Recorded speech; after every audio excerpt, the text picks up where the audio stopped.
Operação Tanque Segundo em deslocamento.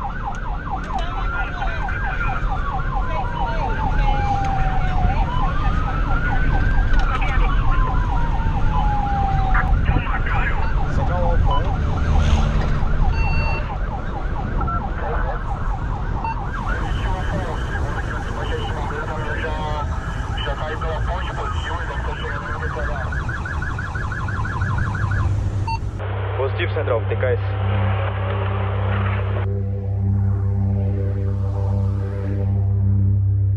Aí vem um cara do nada aqui, ó, do lado direito, aqui com uma CGzinha 150, torcendo o cabo.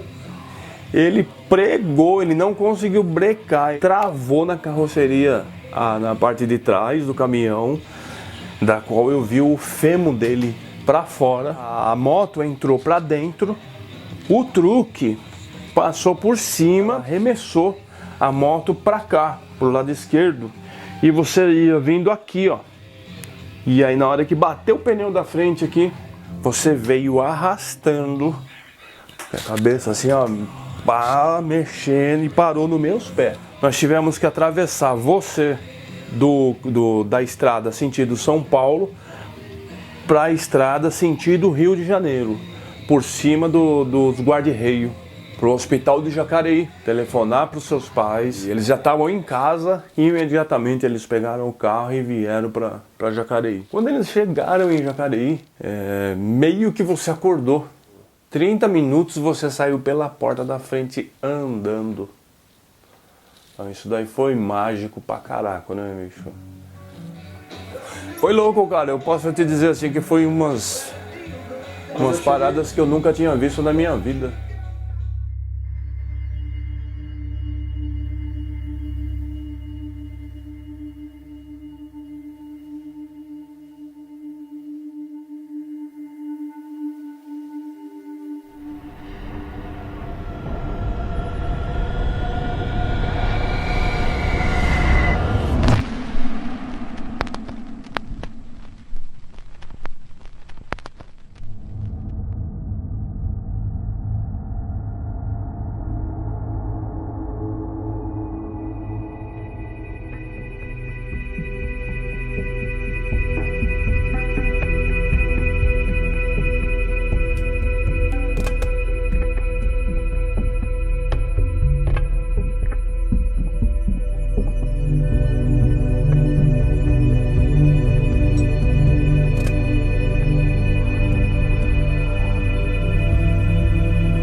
você ia pegar o capacete na casa do Snoopy, cara, e vinha com a sua moto.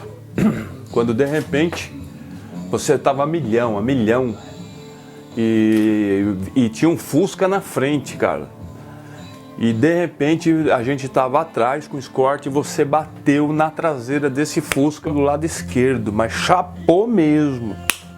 Chapou, deu 3 cambalhotas no alto e caiu no chão e saiu arrastando. E a gente em pânico, gritando dentro do carro.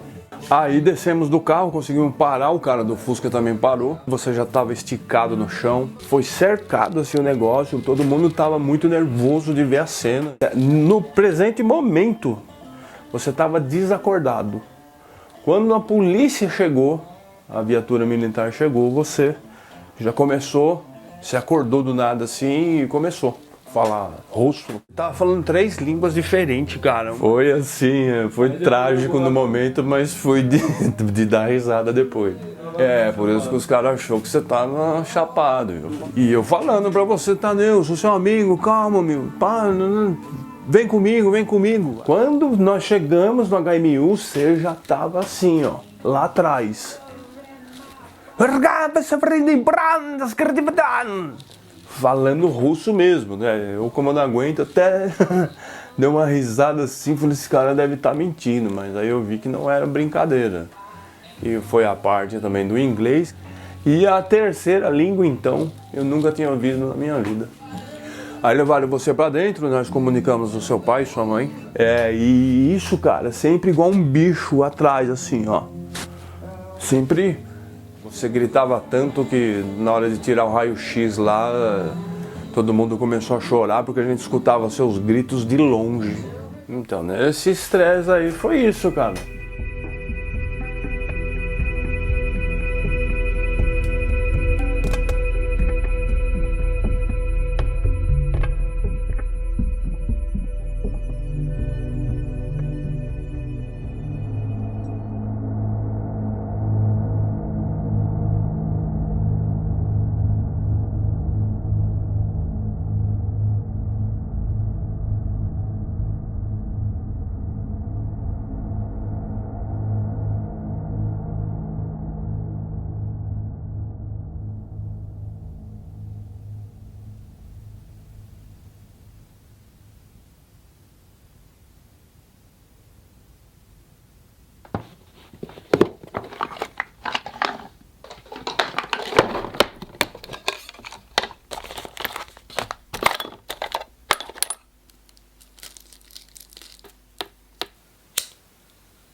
Oi, filho.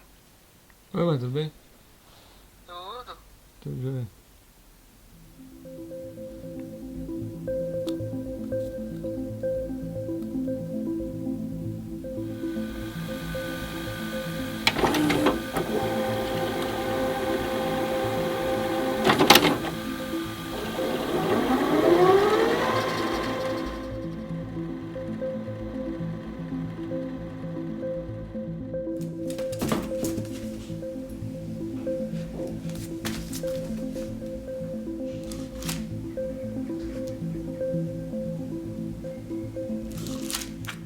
Antes, quando a gente estava chegando para entrar no hospital, a gente já escutava os gritos que você dava, porque você estava muito machucado, sentindo muita dor, muito confuso e transtornado. Você não conhecia ninguém, você gritava muito, você não queria nem deitar, você não deixava ninguém chegar perto de você para te ajudar a deitar. E quando você me viu, você se acalmou um pouco, você ouviu a minha voz, você não sei se você me reconhecia, não sei se você sabia quem eu era, mas você se acalmou.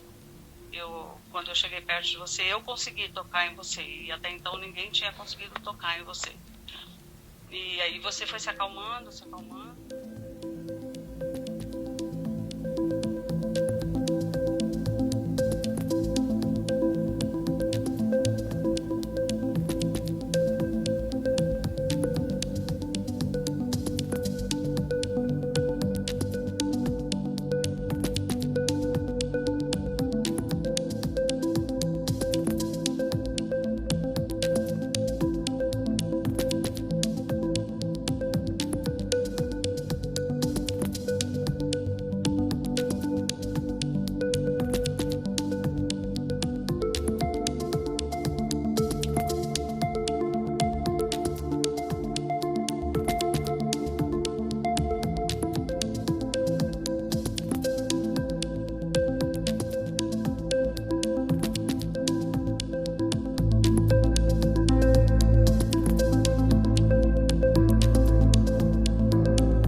vou começar a tocar agora. E... o que mais? E acabou, né? E acabou. Corta. Pronto, Fabinho. Obrigado.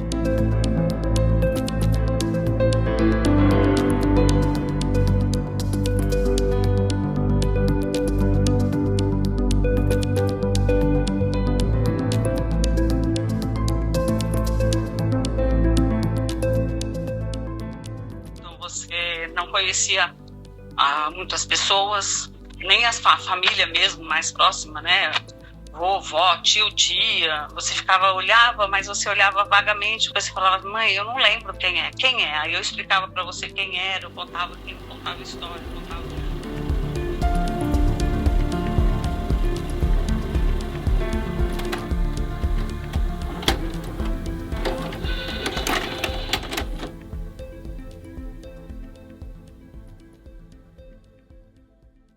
O que começou meio que como uma brincadeira, acabou virando algo que, para entender 5 minutos, eu vou precisar resumir 40 anos.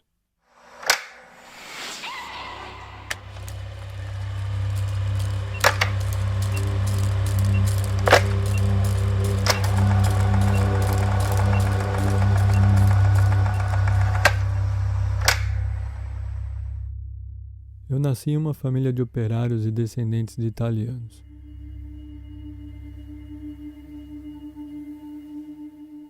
Eu estava programado para nascer no dia 28 de outubro, mas no final eu acabei atrasando um pouco e nasci no dia 6 de novembro de 1979. Aos 3 anos e 9 meses, os problemas de saúde começaram, com uma rubéola, que desencadeou uma sequência de doenças, ainda que contando com aquelas previstas de ocorrerem na primeira infância. Foi uma sequência, era uma atrás da outra. Catapora, sarampo, cachumba, que recaiu para meningite e depois recaiu para mononucleose. Nesse período também ocorreram alguns pequenos acidentes do tipo, com 7 anos de idade, atropelado por um carro. Eu cheguei no hospital inconsciente e com a clavícula esquerda fraturada próximo do pescoço. Com 10 anos de idade, jogando taco na rua, a bolinha que estávamos usando para jogar acabou indo parar no telhado do vizinho e sobrou para mim a tarefa de buscar a bolinha. Eu subi no telhado, peguei a bolinha e na volta eu escorreguei, caí do telhado e o meu dedo indicador da mão direita ficou preso na lança do portão. Eu fiquei pendurado lá até conseguirem me tirar do portão. Nessa brincadeira, o tendão do dedo se rompeu completamente. Foram necessárias então 2 cirurgias para que os ligamentos pudessem ser reconstruídos e os movimentos do dedo voltassem ao normal. Foi por isso que eu sempre fui dispensado na escola das atividades físicas. Eu sempre estava quebrado ou hospitalizado. Sabe esses torneios escolares? Então, eu nunca participei de nenhum. Eu nasci também com um distúrbio no sono, que foi identificado logo na infância e chamado de terror noturno. Meu pai também tinha isso. Eu levantava da cama gritando, subia em cima do guarda-roupa, saía correndo pela casa acordando todo mundo.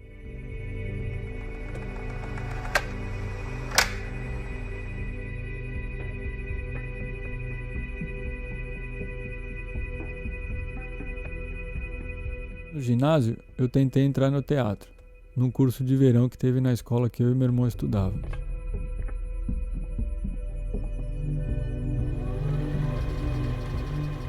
Como eu nasci com anemia, meu tamanho era menor do que deveria, eu acho. Comparando com os meus irmãos, por exemplo. Eu regulava mais com a altura da minha irmã, que é 4 anos mais nova que eu, do que com o meu irmão, que é 3 anos mais velho. Mas isso mudou depois que eu tive meningite e mononucleose. E em pouco tempo eu já estava do tamanho do meu irmão. E com isso eu tive problema nos 2 joelhos, e foi necessário usar suporte ortopédico para conter a saliência e amenizar a dor.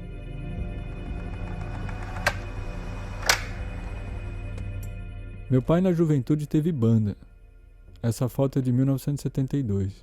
E meu pai está na bateria, tocando na festa de final de ano da empresa que ele trabalhava na época, a Barber Green.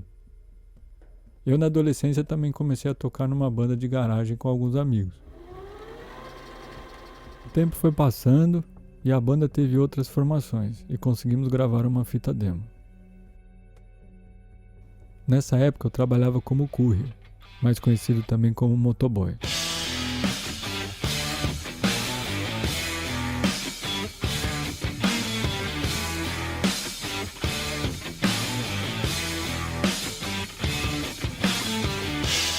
Desses pequenos acidentes do cotidiano de qualquer motoboy, eu perdi a conta de quantas vezes aconteceu comigo.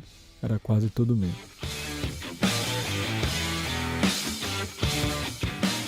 Numa batida de corredor, eu fraturei o pé em 3 lugares e teve que engessar até o joelho. E como era o pé direito, eu podia frear com o calcanhar. E no dia seguinte eu estava lá no banco pulando que nem o Saci Pererê. E no final era só um pé quebrado. Passado o período crítico do acidente de 2001, a primeira cirurgia na cabeça, da recuperação à alta do hospital, fisioterapia, acompanhamento neurológico e psiquiátrico, eu tive meio que reiniciar o meu cérebro. No início, a memória foi sendo reativada pelos registros que eu já tinha, tais como fotos e vídeos antigos, e das histórias que eu ouvia dos meus pais, dos meus irmãos e de alguns amigos. Eu tive que usar óculos escuros por muito tempo, por conta da sensibilidade à luz, até que a visão fosse estabilizada. Daí eu me tranquei no quarto por quase 1 ano. Janelas e portas fechadas. Eu não queria falar com ninguém. Depois de um tempo eu quis voltar a tocar. Foi como começar do zero. Assim como escrever, que também levou um tempinho para relembrar tudo que eu já tinha aprendido antes. Demorou um pouco até eu conseguir ter segurança de tocar outra vez.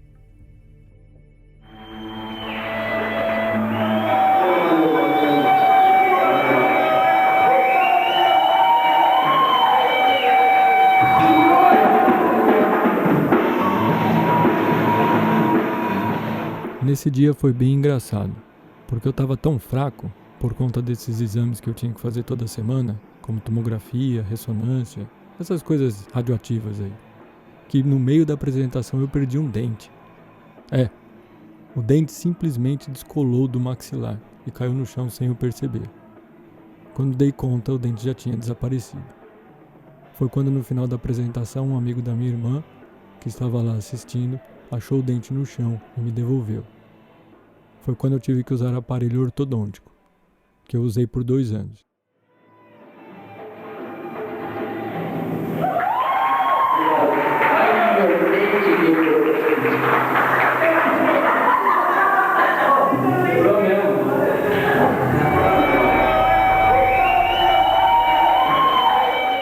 O tempo foi passando e aí eu fui morar na Itália. Lá eu trabalhei em alguns lugares tipo pub, restaurante, hospital.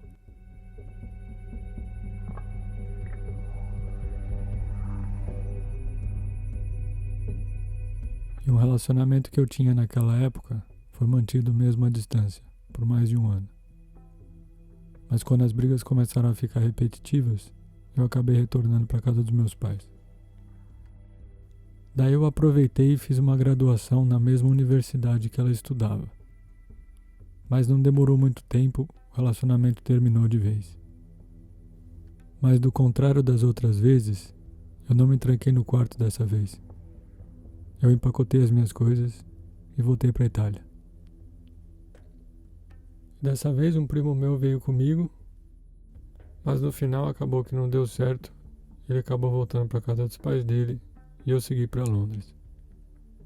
E aí Londres foi mais ou menos a mesma coisa. Trabalhei em bar, restaurante, pub e comecei a fazer um curso básico de inglês, que era mais ou menos o que eu podia pagar. E aí eis que um belo dia, durante a aula, na hora do intervalo, eu senti uma dor muito forte nas costas e não consegui sair da sala. Eu caí no chão, agonizando de dor. Eles chamaram a ambulância e foi identificado um problema de hérnia de disco, onde eu tive que fazer a cirurgia de emergência.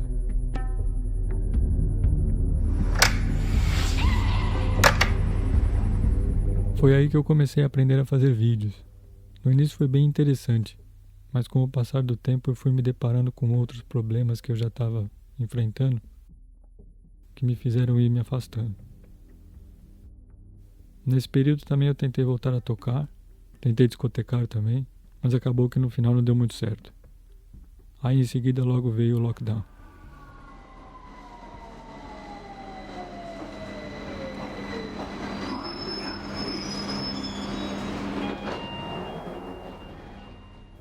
Mais uma vez, janelas e portas fechadas.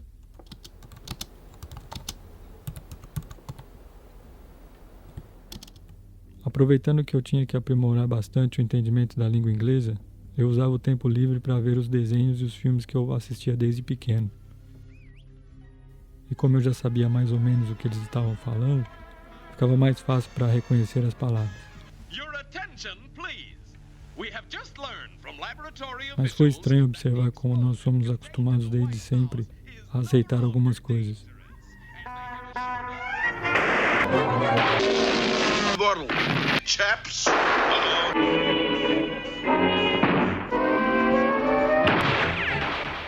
E foi quando eu comecei a prestar mais atenção na nossa espécie. Que bagunça, hein?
Aí eu cheguei na famosa glândula pineal, no meio das minhas frustrantes tentativas de aprender a meditar.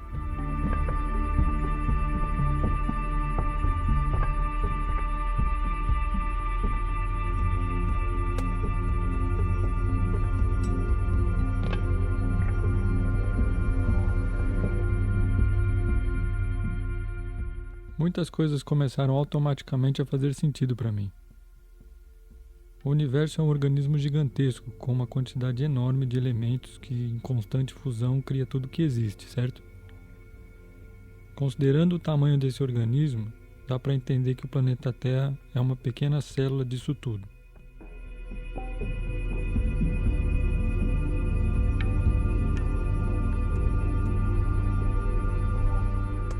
Daí um dos maiores gênios da história dessa civilização grandiosamente nos apontou a origem da vida nesse planeta, da qual nós representamos uma das espécies.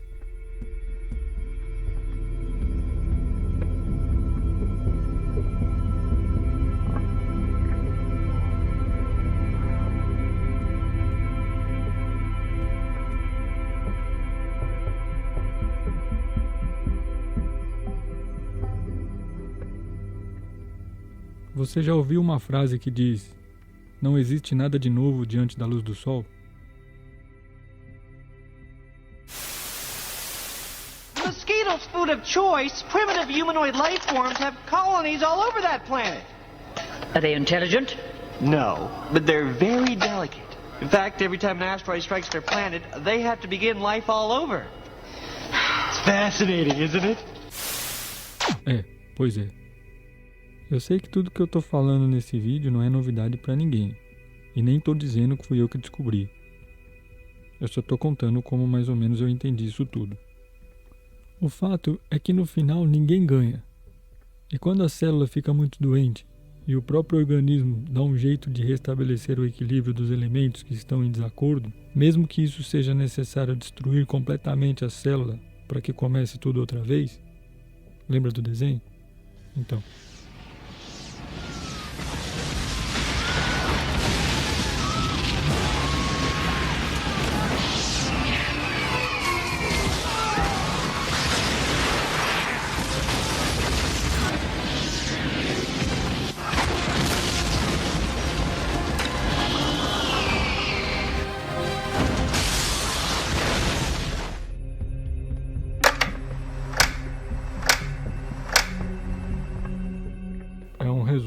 40 anos.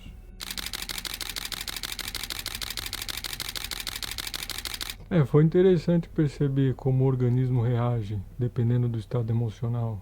Uma referência que eu usei foi aquela apresentação que eu tive, logo depois que eu tentei voltar a tocar, depois do acidente de 2001. O seu funcionamento emocional cobre aquela sensação. A dor está lá, a dor não vai sumir, mas ela não vai tirar o seu humor. Período das trevas já aconteceu. Acho que não é um privilégio meu, todo mundo passa por isso. E foi bem longo, foi mais de 3 anos, foi quase 4 anos. E eu usava bastante, todo dia, por mais de 3 anos. E foi quando eu conheci a ayahuasca. E aconteceu de um camarada que eu tinha na época, ele começou a frequentar um grupo com os princípios do Santo Daime. De início, assim, eu achei bem estranho. Falei, que isso, mano? Você tá ficando louco. E depois de um período, eu vi que ele começou a apresentar umas mudanças, assim, que eu fiquei curioso. Eu falei, me leva aí nesse lugar aí, eu quero ver o que é. E foi a maior experiência que eu já tive na vida. Eu tinha umas reações, umas convulsões estranhas, e que eu lembro, tem uma parte consciente que fica assistindo. É muito intenso. Chamam de limpeza, fazer a limpeza. Eu falei, pô, tô vomitando. Falei, não, você não tá vomitando, você tá limpando sua alma, deixa sair. E foi interessante. Quando eu saí, eu olhei pra todo mundo assim com aquela cara e falei, eu nunca mais volto aqui. Aí fala, todo mundo fala isso na primeira vez. Depois eu fiz quase 2 anos. E é por isso que eu citei a parte da religião, né? Porque como background, fazendo um resumo de 40 anos, e a religião faz parte do meu background. E a ayahuasca foi meio que o divisor de águas para o entendimento da consciência, né? E a importância que cada célula no planeta tem. É automático você entender que é só uma célula. E dentro dessa célula tem um monte de bichinho. Entendeu? E esses bichinhos fazem uma bagunça de vez em quando que nem já se falou até de brincadeira. São inteligentes? Não. Pelo menos foi o que eu entendi. E faz sentido. De vez em quando vem umas pedrinhas e acaba com tudo. Ou sei lá, você já viu como é que tá o nível do oceano? Subindo pra caramba. Vai ter que aprender a nadar muito. Sabe quando você entende que a primeira bituquinha já conta? Porque não é só uma bituquinha de cigarro. É mais uma. E a tua também tá lá. E a dele também tá lá. E a dela também tá lá. Cada pedacinho de papel conta. Não é chato fazer isso. Porque no final você vai ver o benefício. E a festa continua, mas não transforma. Lembra da célula? Então, não transforma numa lixeira. Só isso. No final, todo mundo paga o pato. A tecnologia já está aí para impedir que isso aconteça. Sabe aquela coisa de evolução? O que é evolução? Só porque o telefone tira mais foto? Isso não é evolução. Quer dizer, evolução tecnológica. A consciência tem que acompanhar. E dá para acompanhar. Não é parar a festa. Tá na hora, né, da gente entender que a célula tá doente faz tempo. E dá mesmo para fazer. Mas depende de todo mundo. Pá, terminar assim, né? Try to see my way. Do I have to keep on talking till I can go on?